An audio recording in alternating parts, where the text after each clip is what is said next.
Okay, hello everyone. Please let me know if you can hear me well and see me.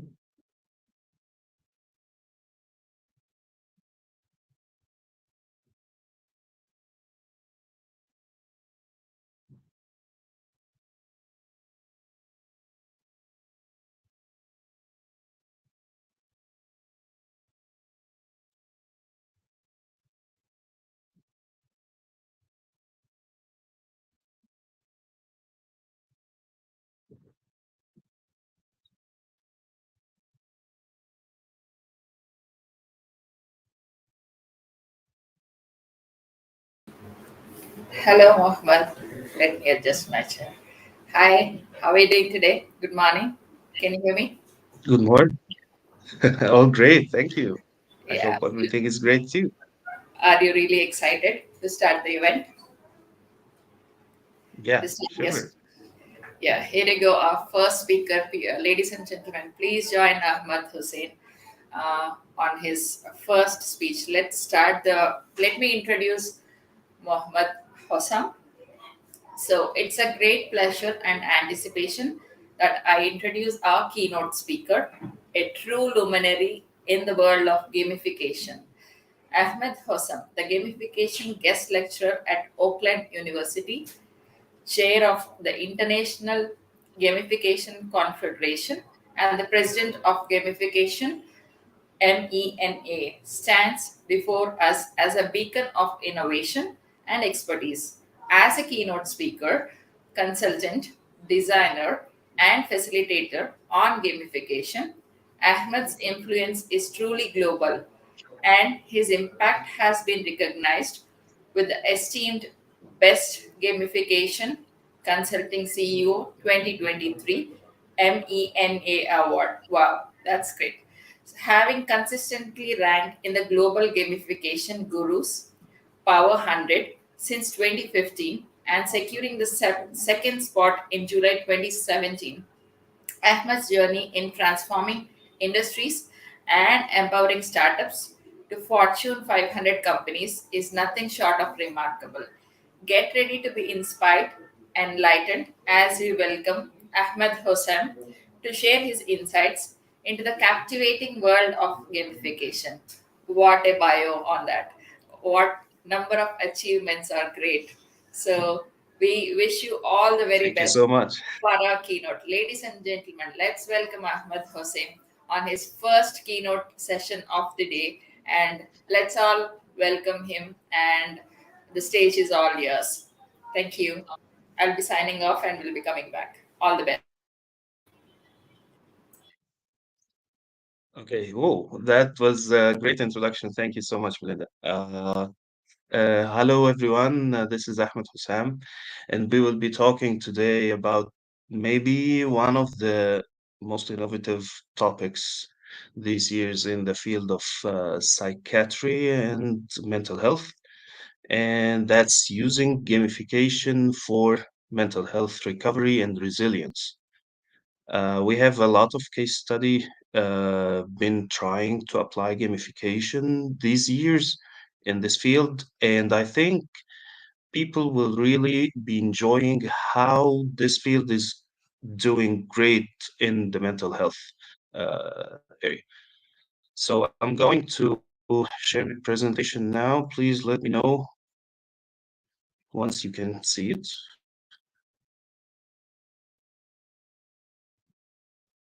And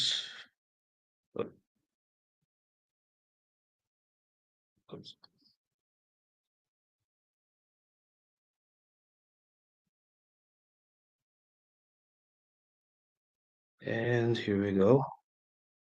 Can you see my presentation? Let's see the chat. Okay, perfect. So, gamification design for behavioral engineering and mental recovery and resilience. Gaming and mental health. Okay, so let's first start this by uh, this is an experience that I have done myself. So, the first idea about this area about gamification and mental health. Does it really work? Like, why gamification should be used in mental health? Gamify what? So, how many people here have heard about the term gamification, firstly? Let's engage in the chat while we speak. Uh, have you heard about the term gamification, especially in this field, mental health? Like, do you use play for treating patients, for example, or if you're a coach? Uh, have you get familiar with such type of pictures? Like people you see are very bored, they are not interested, they are not engaged. One of the most important problems that happens in the mental health area is people are not engaged enough in what they should be doing to enhance their health and to keep their mental health uh, resilience high and how they can make it better and better. People are now joined in the tech era where you are always looking at your phone, and now we know there is the Apple glasses, though you can't focus on what you should be doing now. In 2013, Gallup has produced this poll that 87% of the people are disengaged from what they should be doing. Like in the people, if you're talking about employees in their companies, if you're talking about learners who are should be studying, people are 87% disengaged. That means that only 13% are actively engaged in what they should be doing. But the weird thing is, at the same year, Hewlett Packard HP achieved $1 billion revenue by applying gamification for the sales team. That's exactly the same year. So how did this happen? How this mismatch between employee disengagement or learner disengagement and at the same time a company can achieve such idea? It was the world of gamification. So what's gamification? Gamification, and that's the very simple way to define gamification. There are more advanced topics now how to describe gamification. Gamification is the use of game elements and game design techniques in non game context to engage people, give feedback, change their behavior, motivate action, you name it. The core thing is you change people's behavior according to your need or to your objectives. Why gamification? That's the question. Okay, so in 2010, we started to explore a new era of what's called the engagement crisis. Yeah, can you relate to these pictures? Like the picture on the left side, that guy who's looking at his mobile phone and he's leaving his son or daughter behind. He doesn't work on it. Like he's not engaged with his child. And at the same time, the right hand side, you can't see the employees in their company. They are not engaged. They are super lazy. They don't care about what's happening in the meeting. It's all boring.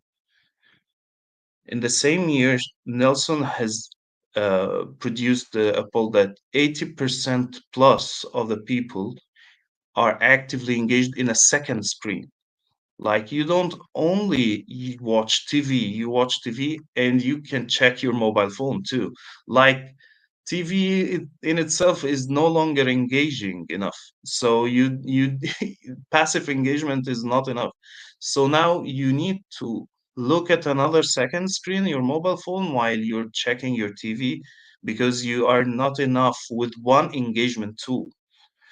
And in the same year, they discovered that 20% of the people in the United States check their mobile phone every 10 minutes for no active reason. Like they didn't have the sound of a new notification. They didn't see anything that required them to check their mobile phone. It's just I want to check my mobile now. I want to check it without any kind of notifications. So every 10 minutes. And the same year, Microsoft proved that people take 10 seconds, only 10 seconds, to check a website. So people take very fast decision whether they want to to continue browsing in a website, or they try to research something. So if I open a website, I only take 10 seconds to, oh, I will continue on this site or in this website, or I'm going to leave now. This is all in the engagement crisis. And for the first time in a lot of generations, teens are less interested in driving. So in the past generations, driving was that cool thing that you can, I've learned how to drive. I'm now driving a new car. This is something that's cool. Now it's no, because the driving itself is taking me from mobile phone. It's taking me from the new VR or augmented reality glass. They are less interested in what they're doing. So do you think there is any industry that has survived the engagement crisis? Anyone interested to try to give it a shot on the chats? Do you think any industry in the world survive the engagement crisis? Let me know in the chat.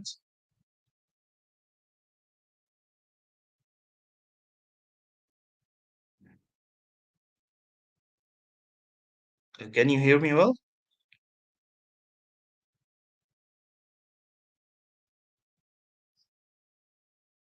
Okay. The only industry that has survived the engagement crisis is games. So games has been actively engaging people. Why you can't ever check a player who's playing games so passionately. This picture on the left side, you can't see these pictures except with people who are playing games. You don't see it when people are working, they are not doing when they are learning. You see them when they are playing games. And numbers of playing games is very, very high. So average gamers now 35 years old, 68% of gamers over 18 years old. So it's no longer that's something that only the youth or young generation do. It's for middle-aged people. 47 of gamers are women, so it's not actually for men only or women only. It's on behalf of both. More adult women than under 18 male play games, and that's a very eye-opening point that people think that only young generation male who play games. That's not true. More adult women now play games due to the growth of mobile games and social media games. So people discovered what made games are very, very interesting, and they decided to try this in a serious process. Like, if people are very, very interested in playing games, why don't we take the same mechanics and apply it in learning or in HR or mental health? And they started to take the game elements that exist in games and apply it for a serious process.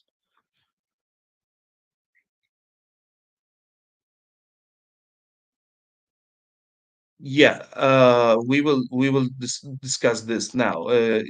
So someone is asking, can you give some tips on how do I avoid pulling out my phone frequently and avoid distraction? We will be talking about it now. So how it all began, integrating gamification with mental health. Gamification aim is to sustain behavioral change and focus on human behavior.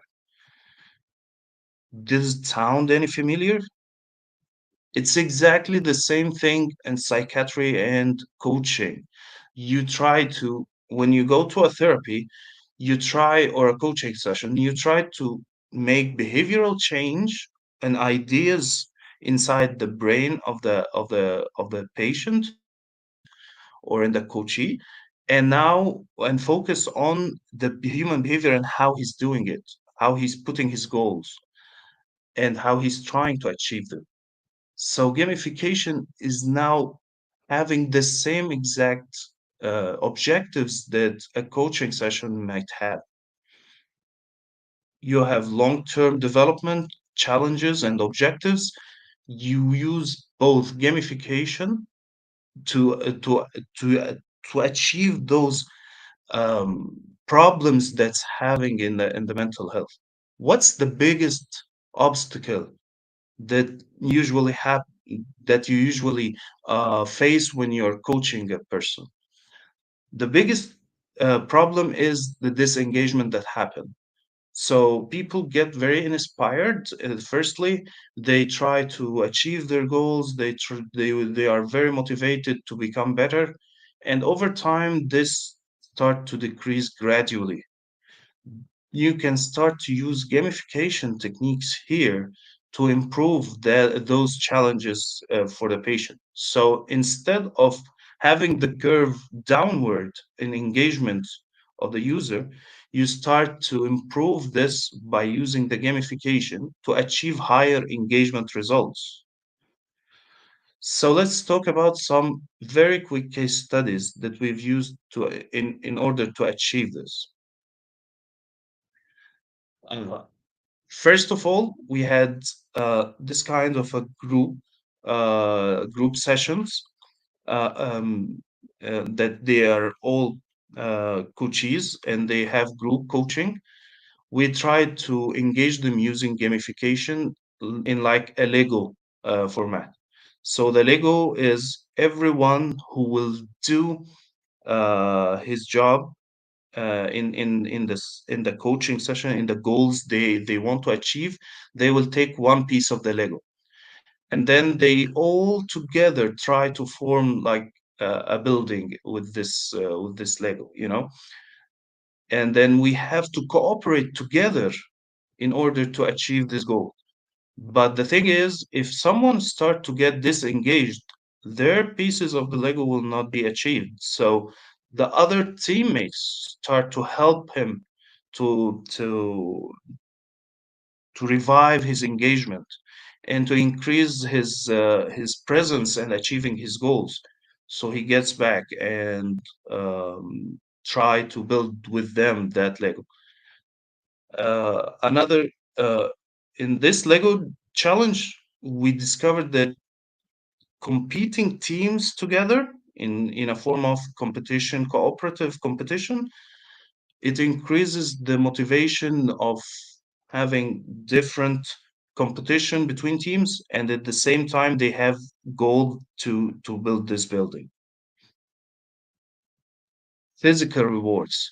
We start to give them physical badges, like not only badges that are digital and you can put online or something. No, you receive a physical badge that you can put it on your desk and the stuff, so it can be more useful for you and more recognizable. Reducing stress. We started to apply a different scenario of playing boxing game that in Xbox to let people remove the negative energy they have in a way of a competition of a sports. But instead of just playing it in a real boxing match, no, you play it in a virtual environment. We started to use the virtual environment like Xbox, Wii, all this stuff to remove the negative energy the player is having here. And then we started to have a simulation for the results they have. Okay, so uh, having a city building environment for people to start like they cooperate together like the Lego, having it in a soccer way, like they teams and they score goals. Everyone who achieves his goal is a goal in the soccer team. All this started to when we create a narrative for the sessions, it starts to work on how the gamification works for the improvement of mental health. Okay, so this is a car racing example. I'm sorry, here it's written in Arabic. The people here are they are trying to compete together in like a car racing match, and they have this kind of competition in order to achieve their goals. The first one who reached the final position is the winner, and they all started together to apply their best in applying their goals because they wanted to achieve the winner prize. And the winner prize here in this case used to be like traveling to other countries, having a week or something in a resort.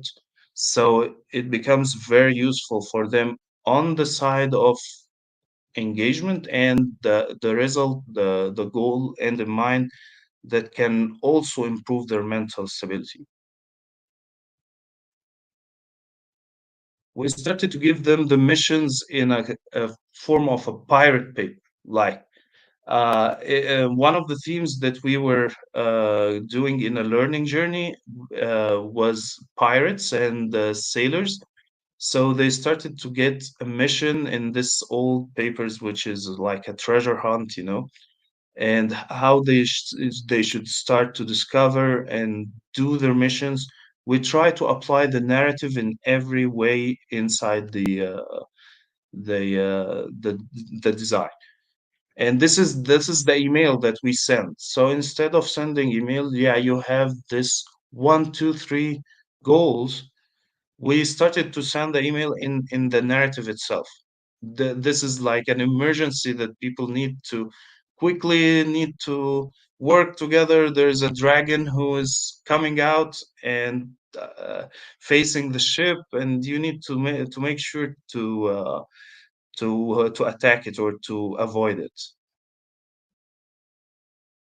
The results of applying this, we found that commitment improvement increased by 67%. Learning engagement, as people start to learn more how to become better, has increased by 63%.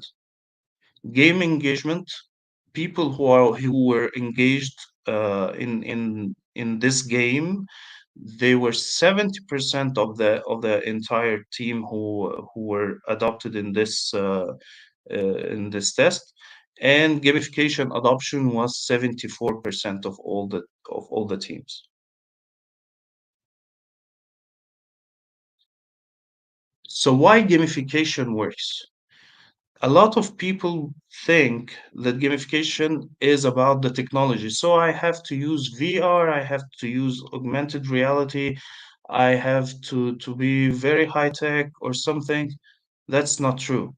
Gamification is about psychology, and that's the huge integration between gamification and coaching, or gamification and therapy. It's all about psychology, how to motivate the people to reach this results. Technology plays very small part of it, and in a lot of times we always say more is less or less is more.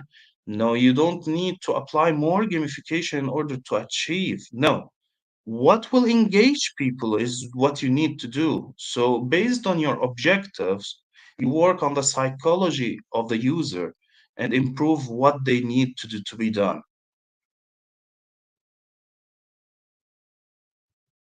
Okay, the self-determination theory. So, since gamification is all based on positive psychology and how people should improve, we can't ignore the important theory that's core in intrinsic design of gamification. So it's not about points and badges and leaderboard and all this stuff. No, these are not effective anymore, especially these days. You have to be intrinsically motivating your people. So, self determination theory, competence, autonomy, and relatedness, you start to work on that in your design in order to achieve better results. the version of extrinsic and intrinsic motivation, how to use this in your therapy. People start by applying, okay, I will use gamification, so I'll add some points and badges on leaderboard and things will work. That's not true. The core idea is to understand where is the power of extrinsic motivation and where's the power of intrinsic, and how to use both for the sake of the user. Extrinsic motivation could be useful in the very beginning, like in the starting of the journey. Extrinsic motivation gives you a huge push, but it's a very, very short time motivation. And then you get intrinsic motivation to continue this engagement because it takes time to build. So if I'm going to have social engagement, I give points and badges in the first, so people get a little bit attracted, and then I take them and absorb them into an intrinsically motivating journey for a long time sustainability. Okay, this is the Octalysis framework. I'll give you a short description about it and how it is used in order to design a great gamification design um, for any field you want to use gamification in. Okay, Octalysis is based on 8 core drives. It talks about how people are driven toward to do something by 8 core main core drives. Meaning, you have to have a meaning for this, for what you're doing. Empowerment, what you give an empowerment for the user, like giving him a boost, giving him an opportunity to be innovative or something like that. Accomplishments, here comes the points and badges and leaderboard and feeling that you're doing something like certifications and all this stuff. Social influence, that's the social engagement, like competition, cooperation, how you do things with your colleagues, how you do things with your other coaches, all this stuff. Ownership, how you can give him the ownership of the design, like, all the social media now talks about how you personalize your profile and all this stuff. We need to leverage all that for the sake of the user. Unpredictability, don't ever underestimate the power of curiosity. Like, people are very interested in how uh, I'll tell you a case about myself. I found on LinkedIn that someone from Harvard University joined my profile, and I was very curious. Okay, who from Harvard University who joined my profile? And back then I was still 2 years graduate or something. So I joined LinkedIn just to check who who did check my profile. Unpredictability and curiosity is very important power to be used. Scarcity, the limitations that you give, like time pressure and all this stuff, that can give a little bit of uh, uh, fast reactions in order to achieve this, and avoidance. And we all know how all this together in a design, you don't use one or core two drives. You use all of them together in order to design a great gamification. The power of the octasis is it it show you how your efficiency of the design by making the diagram into two brains, right brain and left brain. Here's exactly what we were talking about: intrinsic versus extrinsic motivation, empowerment, social influence, unpredictability. That's all intrinsic motivation. Left brain is accomplishment, ownership, and scarcity. That's extrinsic motivation. So when you're designing, you know exactly when you're doing the intrinsic and extrinsic motivation, and it's very effective, especially in analysis time. Also, it goes for white hat versus black hat gamification. So white hat is that power of sorry, it's the power of uh, empowerment for the user, while black hat is the pressure on the user. So you have two different type of engagement. One is to give opportunities or power for the user. You give him motivation, and the other is to put some pressure, like time pressure or curiosity. Something is limited, something you will lose if you don't do it. You have those both sides in order to be able to design efficiently gamification. With all that, we can't ever forget that sustainability of a good design starts from habits, right? You don't need you can't design efficient design by only having good gamification. You have to do sustainability, and this comes habits. When you design gamification, you have to be focused on how you can build gradually the habits of the user. They need to not only be engaged in points and badges and leaderboards, or even intrinsic motivation, social or curiosity. That will be one shot. Converting the design into a habit is what makes it sustainable. And here comes the hook canvas. So the hook, I can easily show this on all the engagement platforms that it's there out there nowadays, like Facebook, like Instagram, any social media or any platform in whatsoever that have high user engagement. They use some kind of a habit journey, and the hook is one of the best models I have seen that describes this. It starts with a trigger, something that triggers what the user needs to do, and then the user take an action. They give him a good reward, and here are the rewards. Here is the mistake. It doesn't have to be extrinsic motivation. You need to verify if either it's extrinsic according to Octalysis, or intrinsic, white hat or black hat. You need to have all these kinds of motivations. And then the user do a new investment and the cycle continues.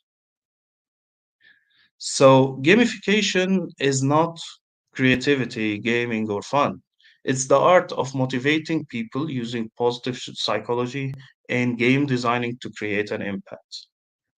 Here, my presentation is done, and I'm here for any questions if anyone have. This is some sources for mental health and gaming. I'll be sending it to you and uploading the presentation for all of you.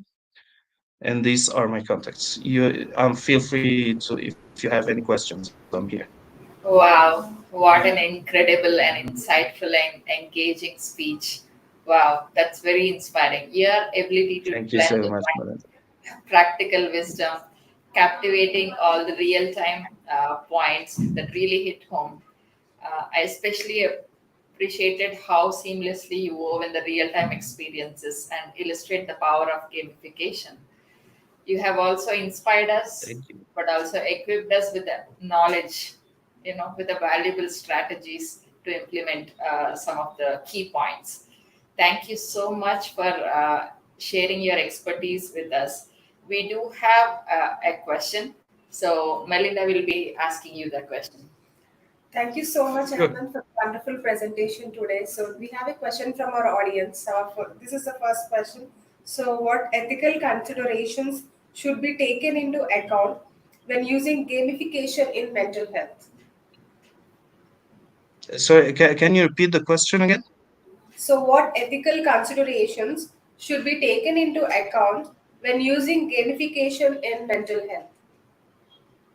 Well, that's actually a great question. Um, so the ethical point of view is what kind of objectives you're trying to engage the user in.